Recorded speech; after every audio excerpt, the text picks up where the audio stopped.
आज हम आपके लिए शिव पुराण की कथा लेकर आए हैं। इसमें प्रमुख रूप से भगवान शिव की भक्ति और शिव महिमा का विस्तार से वर्णन किया गया है। भगवान शिव सहज रूप से ही प्रसन्न हो जाने वाले और मनोवांछित फल देने वाले हैं। आइए हम इनकी कथा को विस्तार से सुने। यह रुद्र संहिता कथा सुनने से पहले अगर आप मेरे चैनल पर नए हैं तो मेरे चैनल को सब्सक्राइब कर बेल को प्रेस कर दें, ताकि इसका अगला भाग या फिर इस तरह का कोई नया वीडियो आने पर आपको नोटिफिकेशन मिल जाए। वीडियो अच्छा लगे तो लाइक कर दोस्तों के पास शेयर करें, ताकि ज़्यादा से ज़्यादा लोग इस पुराण का आनंद प्राप्त करें। और हमें कमेंट में ओम नमः शिवाय जरूर लिखें।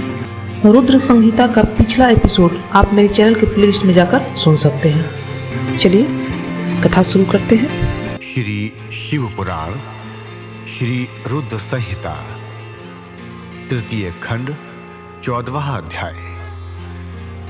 वज्रांग का जन्म एवं पुत्र प्राप्ति का वर मांगना। नारद जी कहने लगे, ब्रह्मा जी, तारकासुर कौन था जिसने देवताओं को भी पीड़ित किया, उन्हें स्वर्ग से निष्कासित कर दिया और स्वर्ग पर अपना एकाधिकार स्थापित कर लिया? कृपया मुझे इसके विषय में बताइए।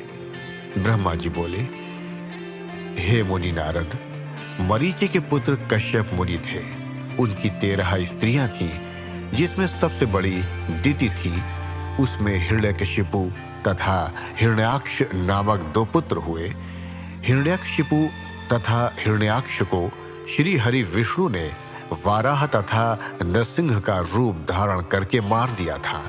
तब अपने पुत्रों के मर जाने से दुखी होकर दिति ने कश्यप से प्रार्थना की तथा उनकी बहुत सेवा की। उनकी कृपा से दिति पुनः गर्भवती हुई। जब इंद्र को इस बात का पता चला तो उन्होंने दिति के गर्भ में ही उनके बच्चे के छोटे छोटे टुकड़े कर दिए, परंतु दिति के व्रत एवं अन्य भक्ति भाव से बालक को मारने में वे सफल न हुए। समय पूरा होने पर उनके गर्भ से 49 बालक उत्पन्न हुए। ये सभी भगवान शिव के गण हुए तथा शीघ्र ही स्वर्ग में चले गए।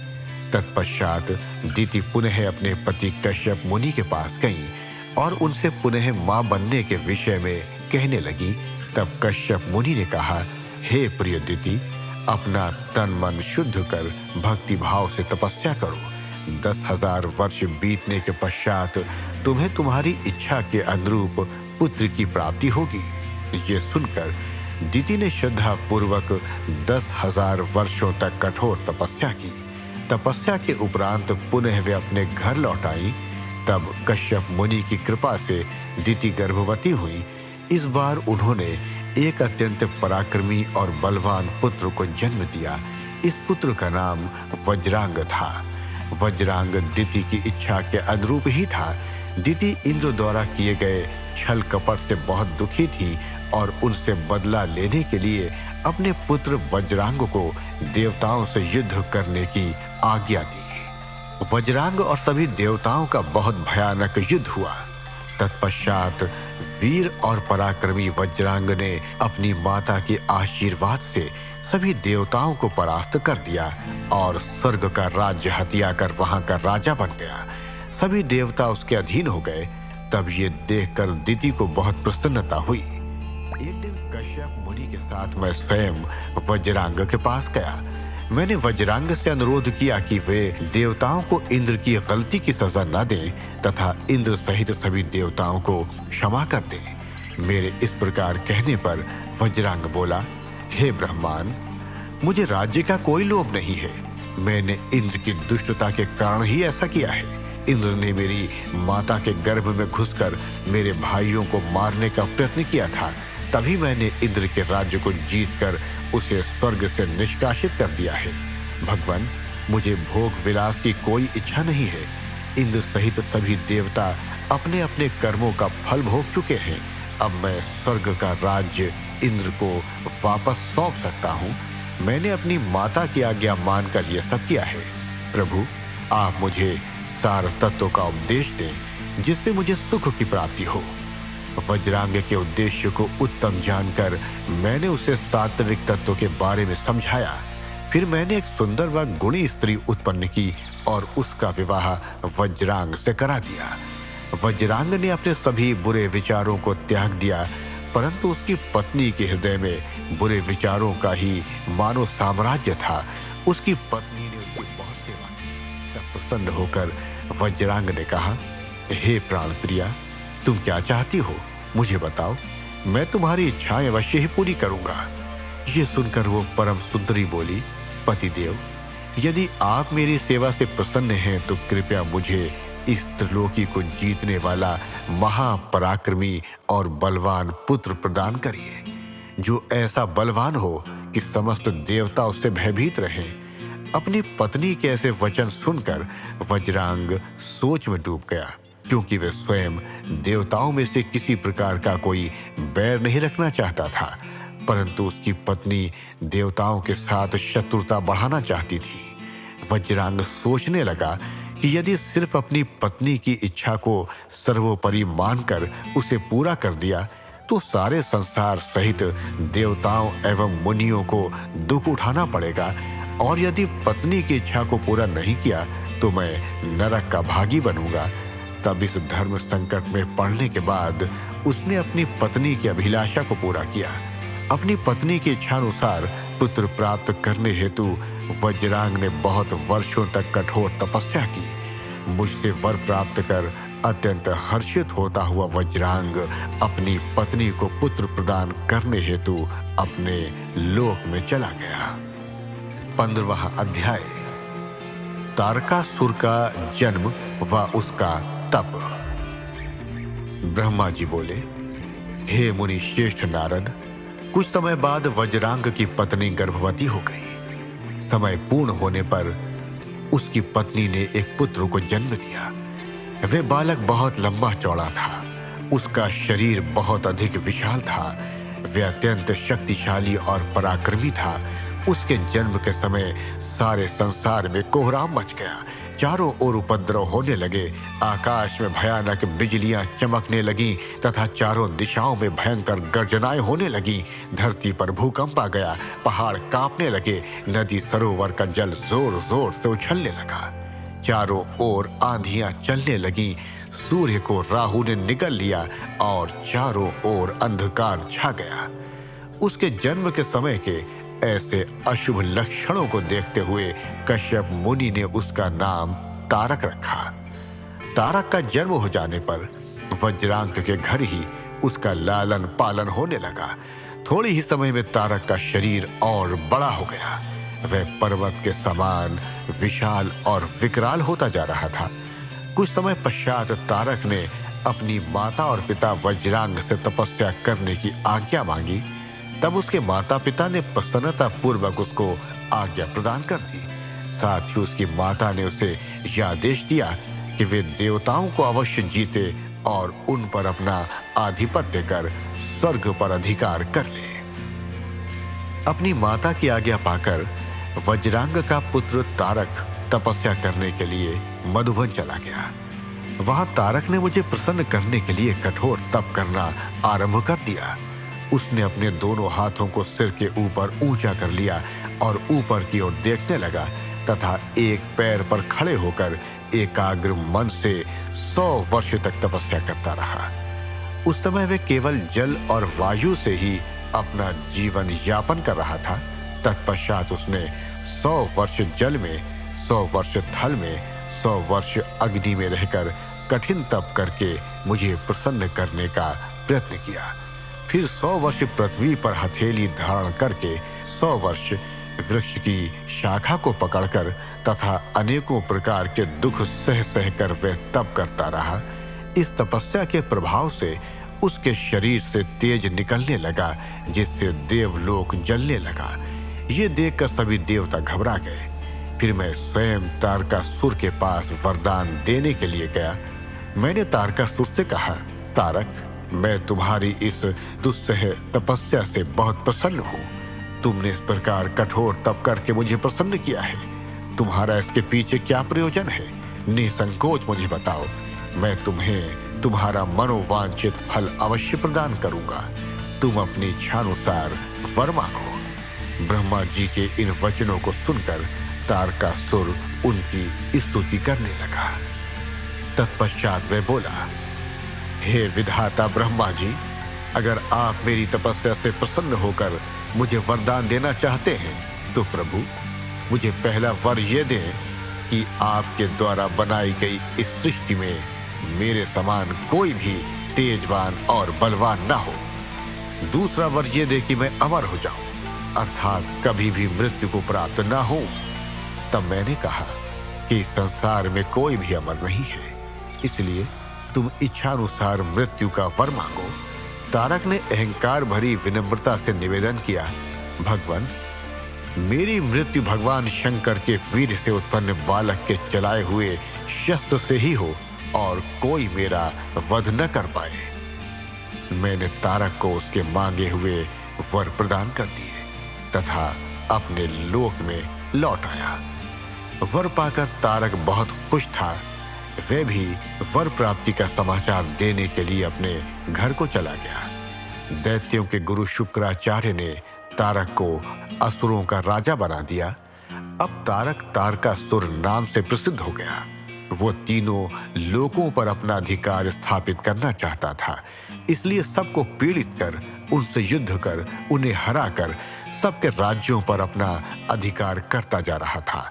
स्वर्ग के राजा इंद्र ने भी डरकर अपना वाहन ऐरावत हाथी, अपना खजाना और 9 सफेद रंग के घोड़े उसे दे दिए। ऋषियों ने डर के मारे कामधेनु गाय तारकासुर को दे दी।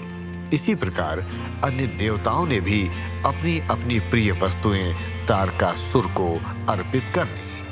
अन्य लोगों के पास भी जो उत्तम उत्तम वस्तुएं थीं, उन्हें भी दैत्यराज तारक ने अपने अधिकार में कर लिया। इतना ही नहीं, समुद्रों ने भी भयभीत होकर अपने अंदर छिपे सभी अमूल्य रत्न निकालकर तारकासुर को सौंप दिए। तारकासुर के भय से पूरा जंगल कांपने लगा था। उसका आतंक दिनों दिन बढ़ता ही जा रहा था। पृथ्वी, सूर्य, चंद्रमा, वायु, अग्नि सभी तारकासुर के डर के कारण अपने सभी कार्य सुचारू रूप से कर रहे थे। दैत्यराज तारकासुर ने देवताओं और पितरों के भागों पर भी अपना अधिकार जमा लिया था। उसने इंद्र को युद्ध में हराकर स्वर्ग का सिंहासन भी हासिल कर लिया था। उसने स्वर्ग के सभी देवताओं को वहां से निष्कासित कर दिया जो अपनी प्राण रक्षा के लिए इधर उधर भटक रहे थे। 16वां अध्याय, तारक का स्वर्ग त्याग। ब्रह्मा जी बोले, नारद जी, सभी देवता तारकासुर के डर के कारण मारे मारे इधर उधर भटक रहे थे। इंद्र ने सभी देवताओं को मेरे पास आने की सलाह दी। सभी मेरे पास आए। सभी देवताओं ने मुझे हाथ जोड़कर प्रणाम किया और मेरी अनेकों प्रकार से स्तुति करने लगे। अपना दुख दर्द बताते हुए देवता कहने लगे, हे विधाता ब्रह्मा जी, आपने ही तारकासुर को अभय का वरदान दिया है। तभी से तारक त्रिलोकों को जीतकर अभिमानी होता जा रहा है। उसने लोगों को डरा धमका कर उन्हें अपने अधीन कर लिया है। तारक ने स्वर्ग पर भी अपना अधिकार स्थापित कर लिया है और हम सभी को स्वर्ग से निकाल दिया है। उसने इंद्र के सिंहासन पर भी अपना अधिकार कर लिया है। अब उसके आदेश से उसके असुर हमारे प्राणों के प्यासे बनकर हमें ही ढूंढ रहे हैं। तभी हम अपने प्राणों की रक्षा के लिए आपकी शरण में आए हैं। हे प्रभु, हमारे दुखों को दूर कीजिए। देवताओं के कष्टों को सुनकर मुझे बहुत दुख हुआ। मैंने उन्हें सांत्वना देते हुए कहा, मैं इस संबंध में कुछ भी नहीं कर सकता, क्योंकि तारकासुर के घोर तप से प्रसन्न होकर ही मैंने उसे अतुल्य बलशाली होने का वर प्रदान किया था। परंतु उसने मदान्ध होकर सभी देवताओं और मनुष्यों को प्रताड़ित किया है और उनकी संपत्तियों पर जबरदस्ती अपना अधिकार कर लिया है। इसलिए अब आप सभी इस बात से निश्चिंत रहिए कि एक दिन तारकासुर का विनाश अवश्य ही होगा। उसकी मृत्यु जरूर होगी, पर इस समय हम विवश हैं। इस समय तारक को मैं, विष्णु जी और शिव जी, इन तीनों में से कोई भी नहीं मार सकता, क्योंकि उसने मुझसे वर पाया है कि उसका वध शिव जी के वीर्य से उत्पन्न उनके द्वारा ही हो सकता है। इसलिए तुम सबको शिव जी के विवाह के पश्चात उनके पिता बनने तक प्रतीक्षा करनी ही पड़ेगी। प्रतीक्षा के अलावा अन्य कोई भी उपाय संभव नहीं है। ये सुनकर इंद्र सहित सभी देवता असमंजस में पड़ गए तथा पूछने लगे कि प्रभु, महादेव जी की प्रिय पत्नी सती ने तो अपना शरीर योगाग्नि में नष्ट कर दिया है, अब वे कैसे और किससे विवाह करेंगे और ये कैसे संभव हो सकेगा? तब मैंने उन्हें बताया कि प्रजापति दक्ष की पुत्री और त्रिलोकीनाथ शिव जी की प्राणवल्लभा सती हिमालय पत्नी मैना के गर्भ से जन्म लेकर बड़ी हो गई हैं। उनका नाम पार्वती है। पार्वती ही भगवान शिव की पत्नी बनने का गौरव प्राप्त करेंगी। अतः अब तुम भगवान शिव के पास जाकर उन्हें विवाह के लिए राजी करने की कोशिश करो। शिव पार्वती का पुत्र ही तुम्हें तारकासुर के भय से मुक्त करा सकता है। अतएव तुम भगवान शिव से प्रार्थना करो कि वे पार्वती के साथ विवाह करने के लिए राजी हो जाएं। इस बात को अच्छे से जान लो कि शिव पुत्र ही तुम्हारा उद्धार कर सकता है। अब मैं तारकासुर को समझाता हूँ कि वे व्यर्थ में देवताओं को तंग करना बंद कर दे और उन्हें उनका भाग वापस दे दे और स्वयं भी शांति से जीवन यापन करे। ये कहकर मैंने इंद्र व अन्य देवताओं को वहां से विदा किया। तत्पश्चात मैं स्वयं तारकासुर को समझाने के लिए उसके पास गया। तारकासुर ने मुझे प्रणाम किया और मेरी स्तुति एवं वंदना करने लगा। मैंने तारकासुर से कहा, हे पुत्र तारक, मैंने तुम्हारी भक्ति भाव से की गई तपस्या से प्रसन्न होकर तुम्हें मनोवांछित वर प्रदान किए थे। वे वरदान मैंने खुशी से तुम्हारी बेहतरी के लिए दिए थे, परंतु तुम उन वरदानों का गलत उपयोग कर रहे हो। वर प्राप्त करने के उपरांत तुम अपनी सीमाओं को भूल गए हो।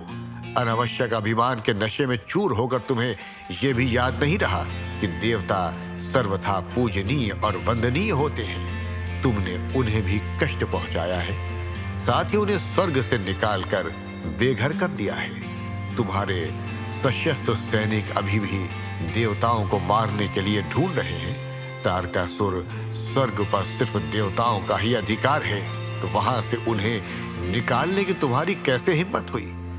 स्वर्ग का राज्य छोड़कर वापस पृथ्वी पर लौट जाओ और वहीं पर शासन करो, ये मेरी आज्ञा है। तारकासुर को यह आदेश देकर मैं वहां से लौट आया। तत्पश्चात तारकासुर ने मेरी आज्ञा का सम्मान करते हुए स्वर्ग का राज्य छोड़ दिया। वह पृथ्वी पर आकर शोणित नामक नगर पर शासन करने लगा। मेरी आज्ञा पाकर देवताओं सहित देवेंद्र स्वर्ग लोक को चले गए और पूर्व की भांति पुनः स्वर्ग का शासन करने लगे। 17वां अध्याय, कामदेव का शिव को मोहने के लिए प्रस्थान। ब्रह्मा जी बोले, नारद, स्वर्ग में सब देवता मिलकर सलाह करने लगे कि किस प्रकार से भगवान रुद्र काम से सम्मोहित हो सकते हैं। शिव जी किस प्रकार पार्वती जी का पाणी ग्रहण करेंगे। ये सब सोचकर देवराज इंद्र ने कामदेव को याद किया। कामदेव तुरंत ही वहां पहुंच गए। तब इंद्र ने कामदेव से कहा, हे मित्र, मुझ पर बहुत बड़ा दुख आ गया है।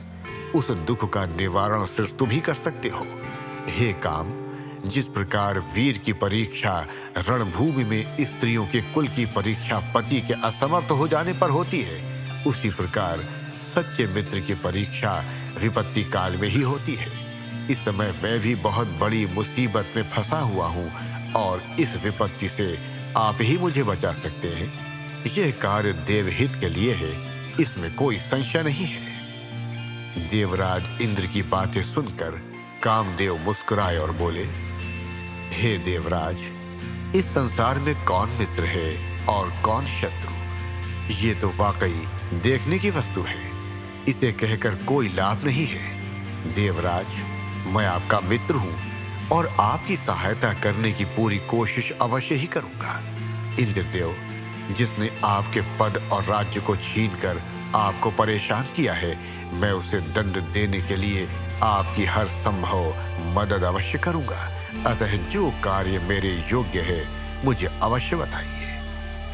कामदेव के इस कथन को सुनकर इंद्रदेव बड़े प्रसन्न हुए और उनसे बोले, हे तात, मैं जो कार्य करना चाहता हूं उसे सिर्फ आप ही पूरा कर सकते हैं। आपके अतिरिक्त कोई भी उस कार्य को करने के विषय में सोच भी नहीं सकता।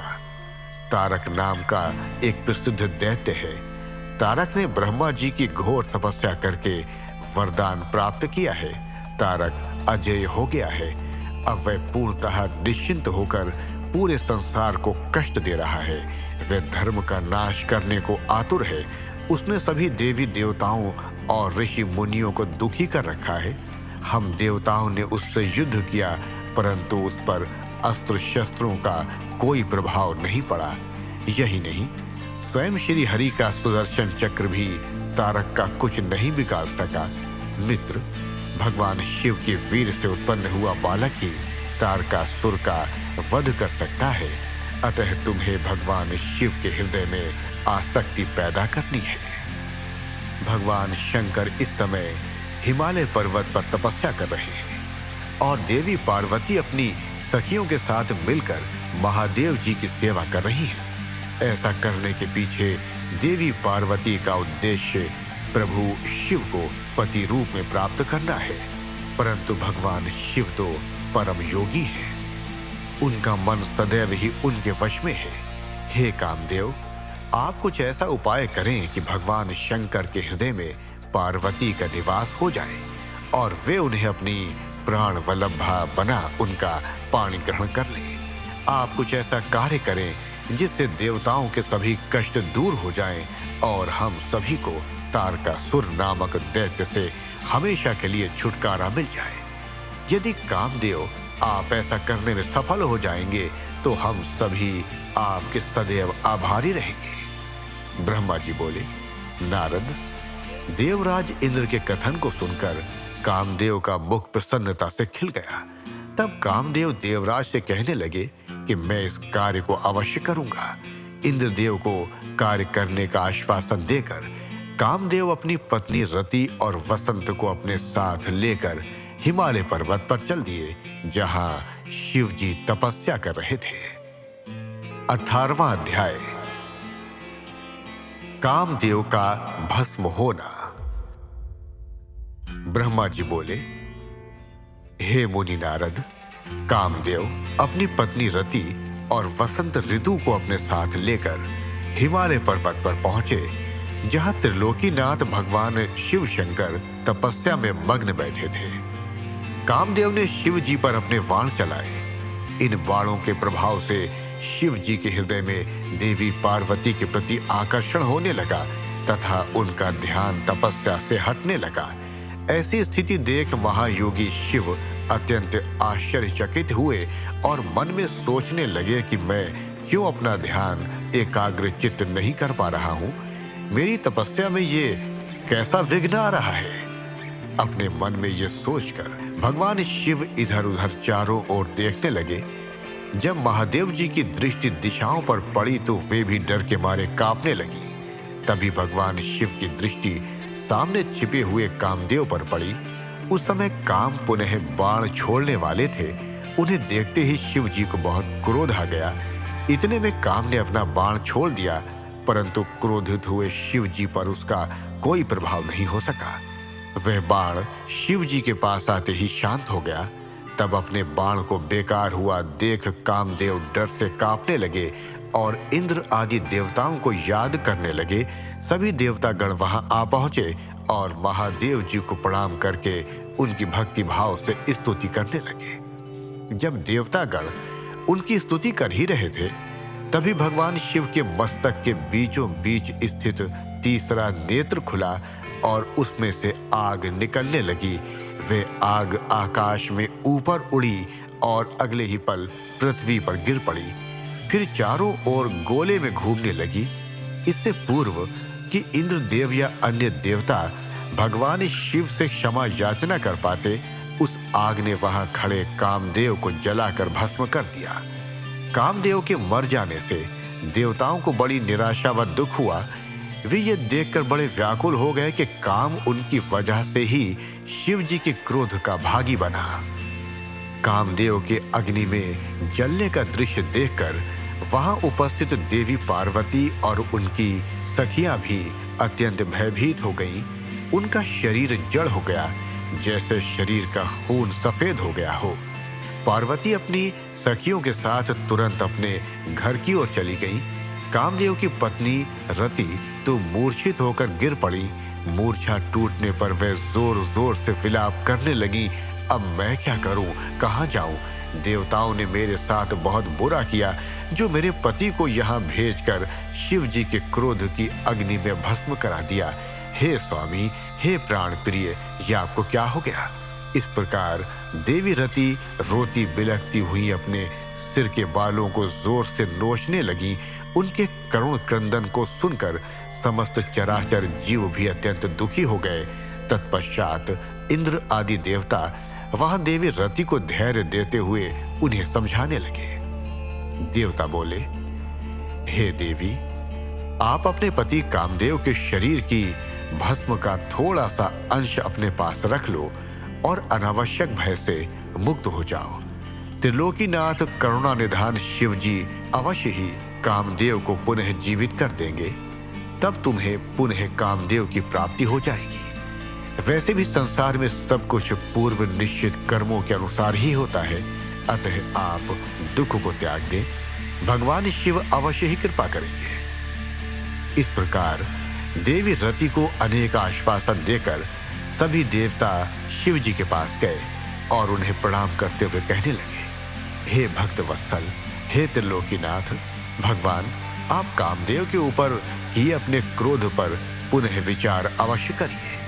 कामदेव ये कार्य अपने लिए नहीं कर रहे थे, इसमें उनका निजी स्वार्थ कतई नहीं था। हे भगवान, हम सभी तारकासुर के सताए हुए थे।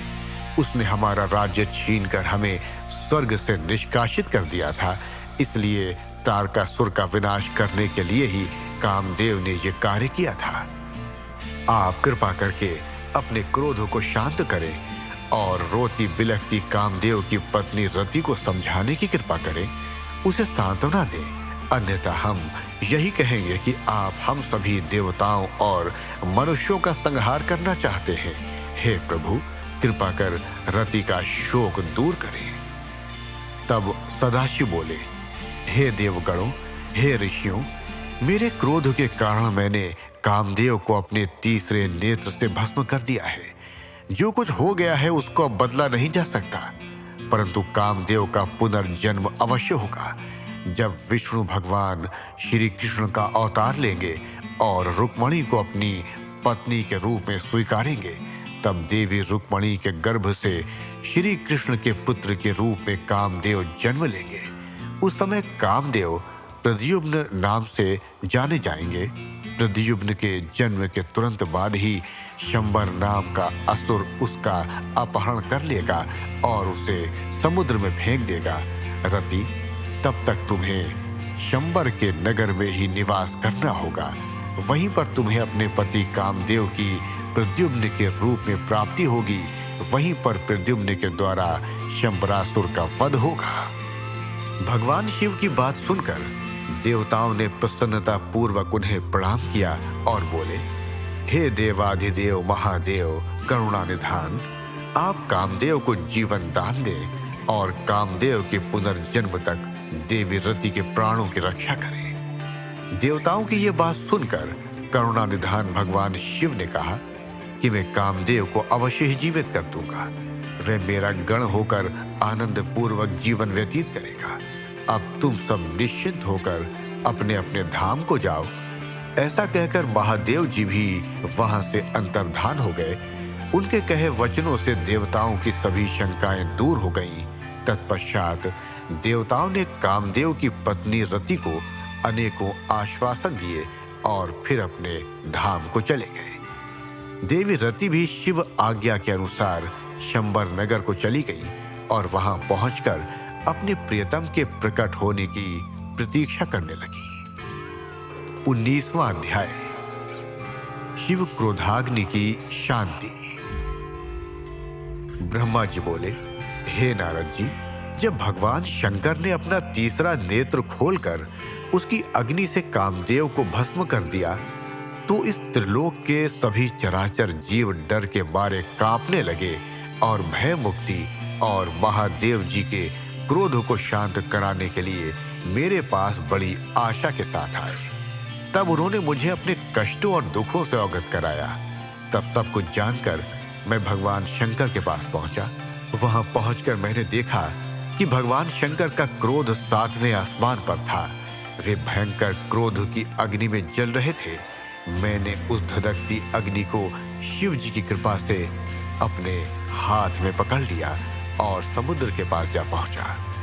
मुझे अपने पास आया देखकर समुद्र ने पुरुष रूप धारण किया और मेरे पास आ गए और बोले, हे विधाता, हे ब्रह्मा जी, मैं आपकी क्या सेवा करूं? ये सुनकर ब्रह्मा जी कहने लगे, हे सागर, भगवान शिव शंकर ने अपने तीसरे नेत्र की अग्नि से कामदेव को भस्म कर दिया है। इस क्रोधाग्नि से पूरा संसार जलकर राख हो सकता है। इसी कारण मैं इस क्रोधाग्नि को रोककर आपके पास ले आया हूं। हे सिंधुराज, मेरी आपसे ये विनम्र प्रार्थना है कि सृष्टि के प्रलय काल तक आप इसे अपने अंदर धारण कर लें। जब मैं आपसे इसे मुक्त करने के लिए कहूं, तभी आप इस शिव क्रोधाग्नि का त्याग करना। आपको ही इसे भोजन और जल प्रतिदिन देना होगा तथा इसे अपने पास धरोहर के रूप में सुरक्षित रखना होगा। इस प्रकार मेरे कहे अनुसार समुद्र ने क्रोधाग्नि को अपने अंदर धारण कर लिया। उसके समुद्र में प्रविष्ट होते समय पवन के साथ बड़े बड़े आग के गोलों के रूप में क्रोधाग्नि समुद्र के पास धरोहर के रूप में सुरक्षित हो गई। तत्पश्चात मैं अपने लोक वापस लौट आया। 20वां अध्याय, शिव जी के बिछोह से पार्वती का शोक।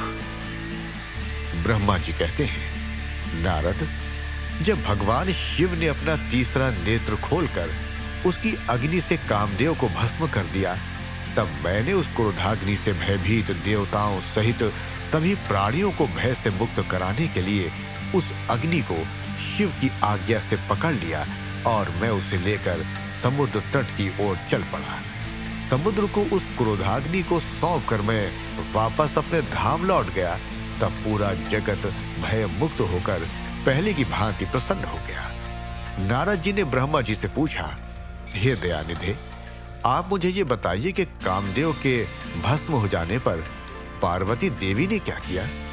वे अपनी सखियों के साथ कहाँ गई?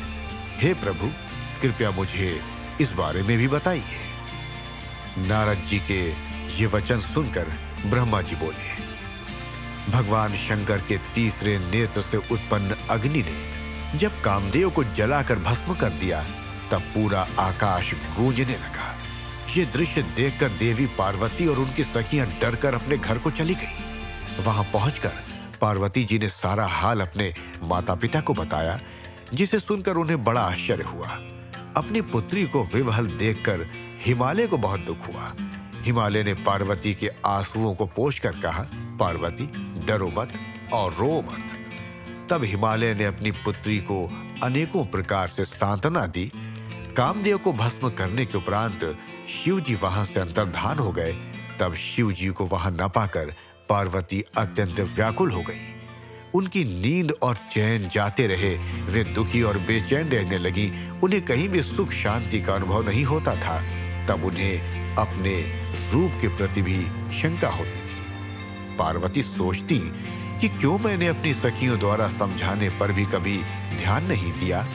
देवी पार्वती सोते जागते, खाते पीते, नहाते धोते, चलते फिरते और अपने सखियों के साथ होते हुए भी सिर्फ महादेव जी का ही ध्यान और चिंतन करती थी। इस प्रकार उनका मन शिव जी के बिछोह की वेदना सहन नहीं कर पा रहा था। वे शारीरिक रूप से अपने पिता के घर और हृदय से भगवान शंकर के पास रहती थी। शोक में डूबी पार्वती बार बार मूर्छित हो जाती थी। इससे गिरिराज हिमालय और उनकी पत्नी मैना बहुत दुखी रहती थी। वे पार्वती को समझाने की बहुत कोशिश करते थे, परंतु पार्वती का ध्यान शिव जी की ओर से जरा भी नहीं हटता था।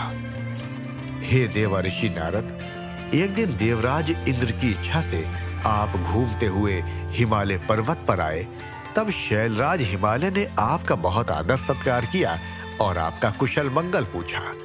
आपको उत्तम आसन पर बैठाकर हिमालय ने सारा वृतांत सुनाया। हिमालय ने बताया कि किस प्रकार पार्वती जी ने महादेव जी की सेवा आरंभ की। इसके बाद अपनी पुत्री के शिव पूजन से लेकर कामदेव के भस्म होने तक की सारी कथा आपको सुनाई। ये सुनकर आपने गिरिराज हिमालय से कहा कि आप भगवान शिव का भजन करें। तत्पश्चात हिमालय से विदा लेकर आप एकांत में गुमसुम बैठी देवी पार्वती के पास गए। तब उनका हित करने की इच्छा से आपने उन्हें इस प्रकार सत्य वचन कहे। आपने कहा, हे पार्वती, तू मेरी बातें ध्यान पूर्वक सुनो। तुम्हारी ये दशा देखकर ही मैं तुमसे ये बात कह रहा हूं। तुमने हिमालय पर्वत पर पधारे महादेव जी की सेवा की, परंतु तुम्हारे मन में कहीं न कहीं अहंकार का वास हो गया था। शिव भक्त वत्सल हैं। वे अपने भक्तों पर सदैव अपनी कृपा दृष्टि बनाए रखते हैं। वे विरक्त और महायोगी हैं। तुम्हारे अंदर उत्पन्न हुए अभिमान को तोड़ने के लिए ही सदा शिव ने ऐसा किया है। अतः तुम उन्हें तपस्या द्वारा प्रसन्न करने का प्रयत्न करो। तुम चिरकाल तक उस उत्तम भक्ति भाव से उनकी तपस्या करो। तुम्हारी तपस्या से प्रसन्न होकर महादेव जी निश्चय ही तुम्हें अपनी सहधर्मिणी बनाना स्वीकार करेंगे। यही शिव जी को पति रूप में प्राप्त करने का एकमात्र साधन है। हे नारद, आपकी ये बात सुनकर देवी शिवा हर्षित होते हुए इस प्रकार बोली, हे मुनि श्रेष्ठ, आप सब कुछ जानने वाले तथा इस जगत का उपकार करने वाले हैं। अतः आप शिव जी की आराधना के लिए मुझे कोई मंत्र प्रदान करें। तब आपने पार्वती को पंचाक्षर शिव मंत्र ओम नमः शिवाय का विधि पूर्वक उपदेश दिया। इसके प्रभाव का वर्णन करते हुए आपने कहा, ये मंत्र सब मंत्रों का राजा है और सभी कामनाओं को पूरा करने वाला है। ये मंत्र भगवान शिव को बहुत प्रिय है। ये साधक को भोग और मोक्ष प्रदान करने वाला है।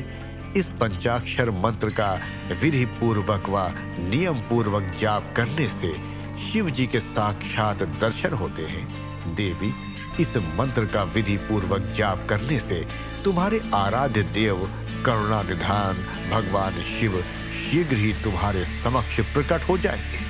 अतः तुम शुद्ध हृदय से शिव जी के चरणों का चिंतन करती हुई इस महामंत्र का जाप करो। इससे तुम्हारे आराध्य देव संतुष्ट होकर तुम्हें दर्शन देंगे। अब देवी पार्वती, तुम इस मंत्र को जपते हुए शिव जी की तपस्या करो। इससे महादेव जी वश में हो जाते हैं। उत्तम भाव से की गई तपस्या से ही मनोवांछित फलों की प्राप्ति होती है। ब्रह्मा जी बोले, नारद, तुम भगवान शिव के प्रिय भक्त हो। तुम अपनी इच्छानुसार जगत में भ्रमण करते हो। तुमने देवी पार्वती को सभी कुछ समझाकर देवताओं के हित का कार्य किया। तत्पश्चात तुम स्वर्ग लोक को चले गए। तुम्हारी बात सुनकर देवी पार्वती बहुत प्रसन्न हुई। 21वां अध्याय, पार्वती की तपस्या। ब्रह्मा जी बोले, हे देवर्षि नारद, जब तुम पंचाक्षर मंत्र का उपदेश देकर उनके घर से चले आए तो देवी पार्वती मन ही मन बहुत प्रसन्न हुई, क्योंकि उन्हें महादेव जी को पति रूप में प्राप्त करने का साधन मिल गया था। वे जान गई थी कि त्रिलोकीनाथ भगवान शिव को सिर्फ उनकी तपस्या करके ही जीता जा सकता है। तब मन ही मन तपस्या करने का निश्चय करके पार्वती अपने पिता हिमराज और माता मैना से बोली कि मैं शिवजी की तपस्या करना चाहती हूँ। तब ये द्वारा ही मेरे शरीर, स्वरूप, जन्म और वंश की कृत्यता होगी। इसलिए आप मुझे तप करने की आज्ञा प्रदान करें। उनकी तप करने की बात सुनकर पिता हिमालय ने सहर्ष आज्ञा प्रदान कर दी, परंतु माता मैना ने उन्हें घर से दूर वनों में जाकर तपस्या करने से रोका। पार्वती को रोकते हुए मैना के मुंह से उमा शब्द निकले, तभी से उनका नाम उमा हो गया। पार्वती के हठ के सामने मैना कुछ न कर सकी। जब खुशी से उन्होंने पार्वती को तपस्या करने की आज्ञा प्रदान कर दी, तत्पश्चात माता पिता की आज्ञा पाकर देवी पार्वती खुशी से मन में शिव जी का स्मरण करते हुए अपनी सखियों को साथ लेकर तपस्या करने के लिए चली गई। रास्ते में पार्वती ने सुंदर वस्त्रों को त्याग दिया तथा वल्कल और मृग चर्म को धारण कर लिया। उत्तम वस्त्रों का त्याग करने के उपरांत देवी गंगोत्री नामक तीर्थ की ओर चल दी। जिस स्थान पर भगवान शंकर ने घोर तपस्या की थी और जहां शिवजी ने कामदेव को भस्म कर दिया था, वह स्थान गंगावतरण तीर्थ के नाम से प्रसिद्ध है। गौरी की यहाँ तपस्या करने से ही यह पर्वत गौरी शिखर के नाम से प्रसिद्ध हुआ है। उस स्थान पर पार्वती ने अनेक फलों के वृक्ष लगाए। तत्पश्चात पृथ्वी को शुद्ध करके वेदी बनाकर अपनी इंद्रियों को वश में करके मन को एकाग्र कर कठिन तपस्या करनी आरंभ कर दी। ऐसी तपस्या ऋषि मुनियों के लिए भी दुष्कर थी। भयंकर गर्मी के दिनों में पार्वती अपने चारों ओर अग्नि जलाकर बीच में बैठकर ओम नमः शिवाय का जाप करती थीं। वर्षा ऋतु में वे किसी चट्टान पर अथवा वेदी पर बैठ निरंतर जलधारा से भीगती हुई शांत भाव से मंत्र जपती रहती थी। सर्दियों में बिना कुछ खाए ठंडे जल में बैठकर पंचाक्षर मंत्र का जाप करती थीं। कभी कभी तो वे पूरी रात बर्फ की चट्टान पर बैठकर ध्यान करती थीं। सब कुछ भूलकर भी भगवान शिव के ध्यान में मग्न होकर उनका ध्यान करती रहती थीं। समय मिलने पर अपने द्वारा लगाए गए वृक्षों को पानी देती थीं। शुद्ध हृदय वाली पार्वती आंधी, तूफान, कड़ाके की सर्दी, मूसलाधार वर्षा तथा तेज धूप की परवाह किए बगैर निरंतर मनोवांछित फलों के दाता भगवान शिव का ध्यान करती रहती थीं। उन पर अनेक प्रकार के कष्ट आए, परंतु उनका मन शिव जी के चरणों में ही लगा रहा। तपस्या के पहले वर्ष में ही उन्होंने केवल फलाहार किया। दूसरे वर्ष में वे केवल पेड़ के पत्तों को ही खाती थीं। इस प्रकार तपस्या करते करते अनेकानेक वर्ष बीतते गए। देवी पार्वती ने सब कुछ खाना पीना छोड़ दिया था। अब वे केवल निराहार रहकर ही शिव जी की आराधना करती थीं। तब भोजन हेतु पर्ण का भी त्याग कर देने के कारण देवताओं ने उन्हें अपर्णा नाम दिया। तत्पश्चात देवी पार्वती एक पैर पर खड़ी होकर ओम नमः शिवाय का जाप करने लगी। उनके शरीर पर वल्कल वस्त्र थे तथा मस्तक पर जटाएं थीं। इस प्रकार उस तपोवन में भगवान शिव की तपस्या करते करते 3000 वर्ष बीत गए। 3000 वर्ष बीत जाने पर देवी पार्वती को चिंता सताने लगी। वे सोचने लगी कि क्या इस समय महादेव जी ये नहीं जानते कि मैं उनके लिए ही तपस्या कर रही हूँ। वेदों की महिमा तो यही कहती है कि भगवान शंकर सर्वज्ञ, सर्वात्मा, सब कुछ जानने वाले, सभी ऐश्वर्यों को प्रदान करने वाले, सबके मन की बातों को सुनने वाले, मनोवांछित वस्तु प्रदान करने वाले तथा समस्त दुखों को दूर करने वाले हैं। तब क्यों वे अपनी कृपा दृष्टि से मुझ दीन को कृतार्थ नहीं करते। मैंने अपनी सभी इच्छाओं और कामनाओं को त्याग कर अपना ध्यान भगवान शिव में लगाया है। भगवान, यदि मैंने पंचाक्षर मंत्र का भक्ति पूर्वक जाप किया हो तो महादेव जी आप मुझ पर प्रसन्न हो। इस प्रकार हर समय पार्वती शिव जी के चरणों के ध्यान में ही मग्न रहती थी। जगदम्बा माँ का साक्षात अवतार देवी पार्वती की वह तपस्या परम आश्चर्यजनक थी। उनकी तपस्या सभी को मुग्ध कर देने वाली थी। उनके तप की महिमा के फलस्वरूप प्राणी और जानवर उनके ध्यान में बाधा नहीं बनते थे। उनकी तपस्या के परिणाम स्वरूप वहां का वातावरण बड़ा मनोरम हो गया था। वृक्ष सदा फलों से लदे रहते थे।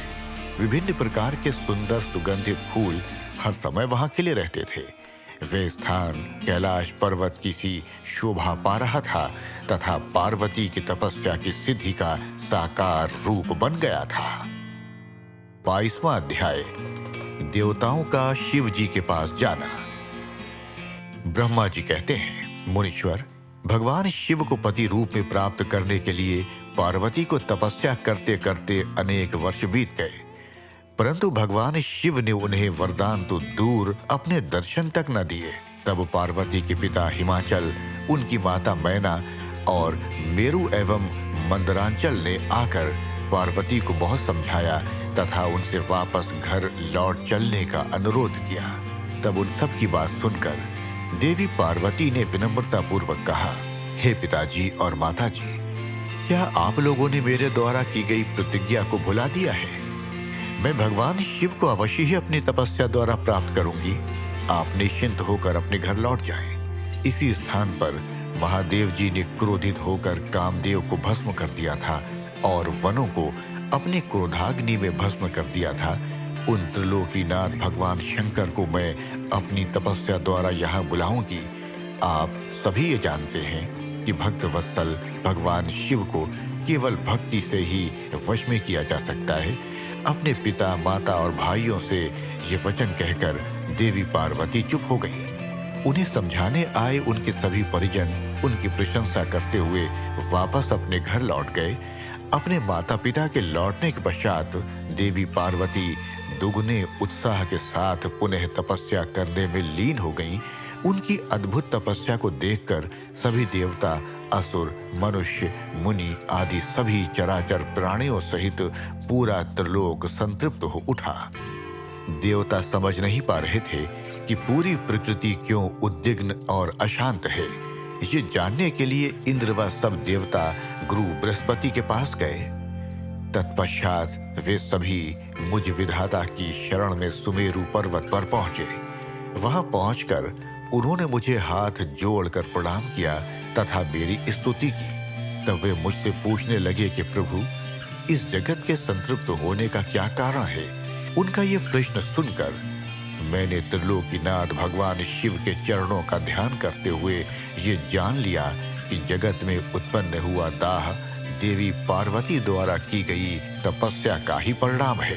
अतः सब कुछ जान लेने के उपरांत मैं इस बात को श्री हरि विष्णु को बताने के लिए देवताओं के साथ क्षीर सागर को गया।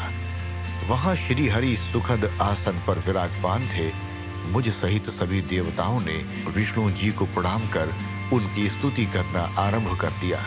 तत्पश्चात मैंने श्री हरि से कहा, हे हरि, देवी पार्वती के उग्र तप से संतृप्त होकर हम सभी आपकी शरण में आए हैं।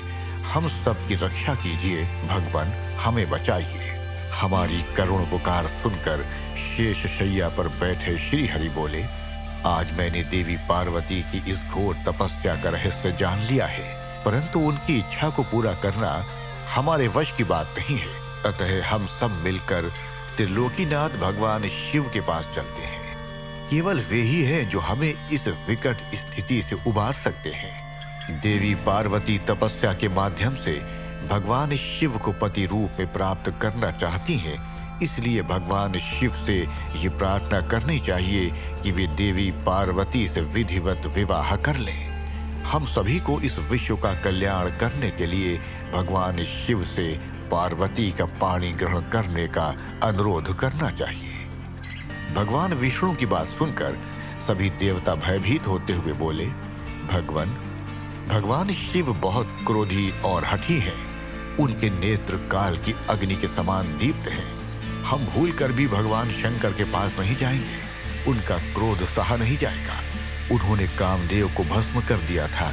हमें डर है कि कहीं क्रोध में वे हमें भी भस्म न कर दें।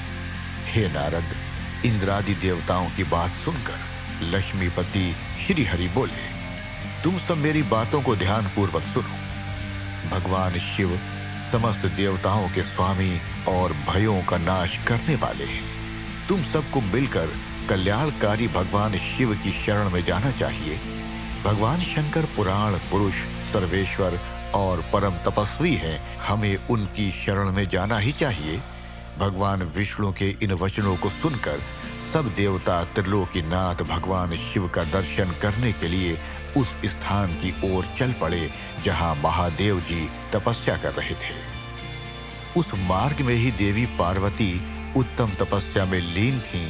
उनके तप को देखकर सभी देवताओं ने प्रसन्नता पूर्वक उन्हें दोनों हाथ जोड़कर नमस्कार किया। तत्पश्चात उनके तप की प्रशंसा करते हुए मैं श्री हरि, विष्णु और अन्य देवता भगवान शिव के दर्शनार्थ चल दिए। वहां पहुंचकर हम सभी देवता कुछ दूरी पर खड़े हो गए और हमने तुम्हें भगवान शिव के करीब ये देखने के लिए भेजा कि वे कुपित हैं या प्रसन्न। नारद, तुम भगवान शिव के परम भक्त हो तथा उनकी कृपा से सदा निर्भय रहते हो, इसलिए तुम भगवान शिव के निकट गए तथा तुमने उन्हें प्रसन्न देखा। फिर तुम वापस लौटकर हम सभी के पास आए तथा उनकी प्रसन्नता के बारे में हमें बताया। तब हम सब भगवान शिव के करीब गए। भगवान शिव सुखपूर्वक प्रसन्न मुद्रा में बैठे हुए थे। भक्त वत्सल भगवान शिव चारों ओर से अपने गणों से घिरे हुए थे और तपस्वी का रूप धारण करके योग पट्ट पर आसीन थे। मैंने, श्री हरि और अन्य देवताओं ने भगवान शिव शंकर को प्रणाम करके वेदों और उपनिषदों द्वारा ज्ञात विधि से उनकी स्तुति की। कथा अच्छी लगी हो तो लाइक कर दोस्तों के पास शेयर करें। इस कथा का अगला पिछला भाग सुनने के लिए आप मेरे चैनल के प्लेलिस्ट में जाकर सुन सकते हैं। अगर आप मेरे चैनल पर नए हैं तो मेरे चैनल को सब्सक्राइब कर बेल को प्रेस कर दें ताकि इस कथा का अगला एपिसोड जब भी आए आपको नोटिफिकेशन मिल जाए। और हमें कमेंट में ओम नमः शिवाय लिखना नहीं भूलें। धन्यवाद।